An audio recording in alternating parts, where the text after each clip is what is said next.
আসসালামু আলাইকুম। সকালের সংবাদে আপনাকে স্বাগতম। শুরুতেই জানিয়ে দেব সংবাদ শিরোনাম। যোগ্য প্রার্থী বাছাইয়ের মনোযোগ বিএনপির, গ্রুপিং বন্ধের দ্রুত একক প্রার্থী চায় তৃণমূল। ধান লাগাইয়া দেমো বললেন হাসনাত আব্দুল্লাহ। সিলেটের বিএনপির দুই গ্রুপের মধ্যে ব্যাপক সংঘর্ষ, সর্বশেষ জানিয়ে দেব। শাপলা প্রতীক দিতেই হবে, নয়তো ধান বাদ দিতে হবে বললেন এনসিপির নেতা নাসির উদ্দিন। শুনছিলেন সংবাদ শিরোনাম, এবার বিস্তারিত। গ্রুপিং বন্ধে দ্রুত একক প্রার্থী চায় তৃণমূল। জাতীয় সংসদ নির্বাচনকে সামনে রেখে একক প্রার্থী বাছাইয়ের কাজ করছে বিএনপি। তফসিলের আগেই ৩০০ আসনের মধ্যে অন্তত ৭০% আসনের একক প্রার্থীকে মাঠে কাজ করার সুযোগ সংকেত দিতে চায় দলটি। বিএনপির তৃণমূল সংখ্যায় নতুন দ্রুত আসন ভিত্তিক একক প্রার্থীকে সবুজ সংকেত না দিলে অনেক জায়গায় দ্বন্দ্ব গ্রুপিং বাড়তে পারে। নেতাদের মতে বেশিরভাগ আসনের একাধিক প্রার্থী থাকায় নেতাকর্মীরাও দ্বিধাবিভক্ত হয়ে পড়েছেন।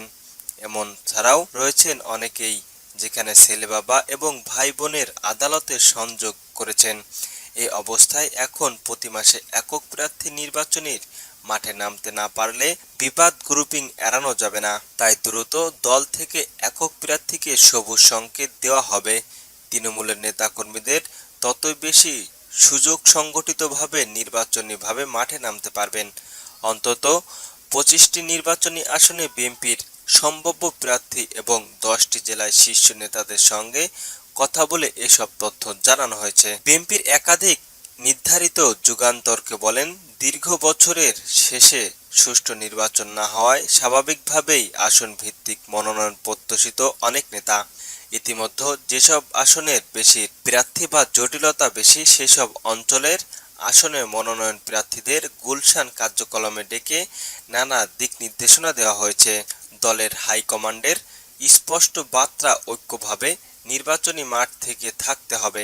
কেন্দ্র থেকে একক প্রার্থীকে সবুজ সংকেত দেওয়া হলে অন্যান্য যারা মনোনয়ন প্রার্থী তারা ওই একক প্রার্থীকে সমর্থন করবে এবং ঐক্যবদ্ধভাবে গণসংযোগ করবে। যারা এই নির্দেশনা মানবে না তাদের বিরুদ্ধে কঠোর সাংগঠনিক ব্যবস্থা নেওয়া হবে।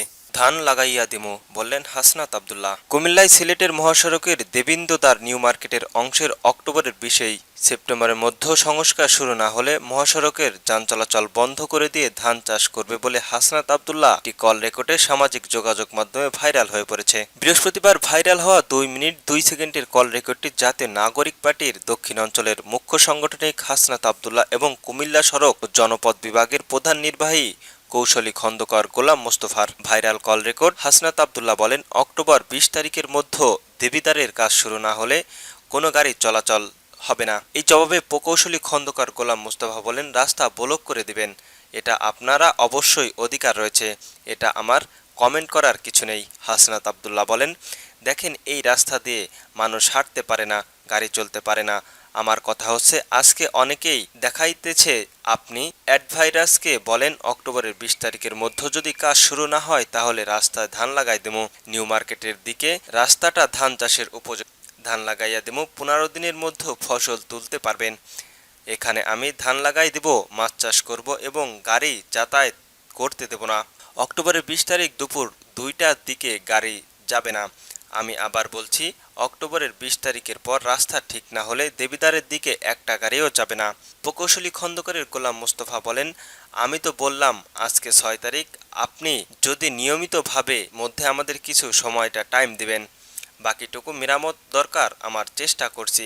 হাসনাত আব্দুল্লাহ, ভাই মেরামতে দিয়ে কিছু আসে যায় না, আপনি ফুলগাছতলা বারের থেকে শুরু করে আমার নিউ মার্কেট পর্যন্ত রাস্তাটা চালু অনুপযোগী, রাস্তা কোনোভাবেই যায় না, দেবিদারের একটি রাস্তাও ঠিক নেই।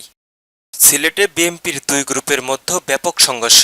সিলেটে বিশ্বনাথের প্রভাব বিস্তার নিয়ে বিএনপির চেয়ারপারসনের উপদেষ্টা ও নিখোঁজ এমন ইলিয়াস আলীর সহধর্মিণী তাহসিনা রুমিন ও বিএনপির ভারপ্রাপ্ত চেয়ারম্যান তারেক রহমানের পররাষ্ট্র বিষয়ক উপদেষ্টা হুমায়ুন কবিরের সমর্থকদের মধ্যে ব্যাপক সংঘর্ষ হয়েছে। বৃহস্পতিবার ৯ অক্টোবর রাত ৯টার পর থেকেই পৌর সদরের বাসিয়া ব্রিজ এলাকার থমথমে প্রায় 2 ঘন্টা ধরে দুই পক্ষের মধ্যে ধাওয়া পাল্টা ধাওয়ার ঘটনা ঘটে। এতে থমথমে অবস্থায় বিরাজ করছে পুরো এলাকা। স্থানীয় সূত্র জানা যায়, বৃহস্পতিবার বিএনপির ভারপ্রাপ্ত চেয়ারম্যান তারেক রহমানের আন্তর্জাতিক বিষয়ক উপদেষ্টা মোহাম্মদ হুমায়ুন কবিরের নির্বাচনী সমাবেশে ছিল বিশ্বনাথ উপজেলায় দৌলতপুর ইউনিয়নে। সন্ধ্যায় এ সমাবেশের অনুষ্ঠিত হয়। সমাবেশকে ঘিরে বুধবার থেকে বিশ্বনাথের পৌর শহরের ইলিয়াসপন্থীদের মধ্যে ক্ষোভ বিরাজ করছিল।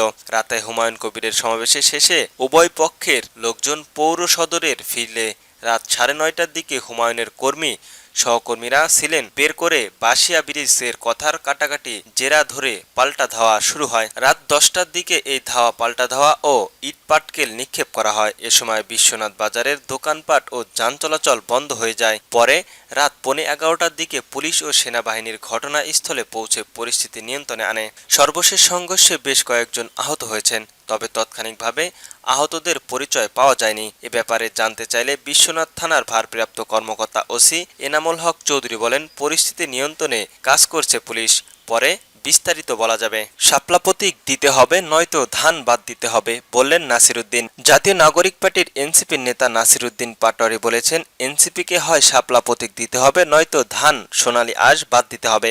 বৃহস্পতিবার রাজধানীর আগারগাঁওয়ের নির্বাচন ভবনের নির্বাচন কমিশনারের সঙ্গে 2 ঘণ্টা বৈঠকের শেষে একথা বলেন তিনি। শাপলা প্রতীক ছাড়া এনসিপি নিবন্ধনই নেবে না। উল্লেখ করে নাসিরউদ্দিন পাটোয়ারি বলেন, শাপলা প্রতীক পেতে আইনি ও রাজনৈতিক কোনো বাধা দেখছি না। এরপরেও যদি শাপলা প্রতীক না দেওয়া হয় তাহলে লড়াই চালিয়ে যাব। শাপলা ছাড়া এনসিপি নিবন্ধন নেবে না, শাপলা ছাড়া এনসিপি নিবন্ধন মানবে না। এনসিপির এই নেতা বলেন, তারা শাপলা দেবে না সে বিষয়ে নির্বাচন কমিশনের কোনো আইনি বা রাজনৈতিক ব্যাখ্যা দিতে পারেনি। নির্বাচন কমিশনারের সঙ্গে দুইটি প্রতীক দিতে হবে, নয়তো ধান বা সোনালী আঁশ বাদ দিতে হবে। এনসিপির নিবন্ধনই মানবে না শাপলা ছাড়া। এ নিয়ে নির্বাচনী বাধাগ্রস্ত হলে এর দায় কিছুটা নির্বাচন কমিশনারও থাকবে। শাপলা পাওয়ার জন্য গণতান্ত্রিক লড়াই চালিয়ে যাবেন বলে জানান এনসিপির নেতা নাসিরউদ্দিন। তিনি বলেন, অধিকারের প্রশ্ন আপোষ হবে না। জল অনেক দূর গড়ানোর আগেই আশঙ্কা করছি, শাপলা ছাড়া নিবন্ধনে যাব না। নিবন্ধন ছাড়া কিভাবে একটি দল নির্বাচনে যাবে?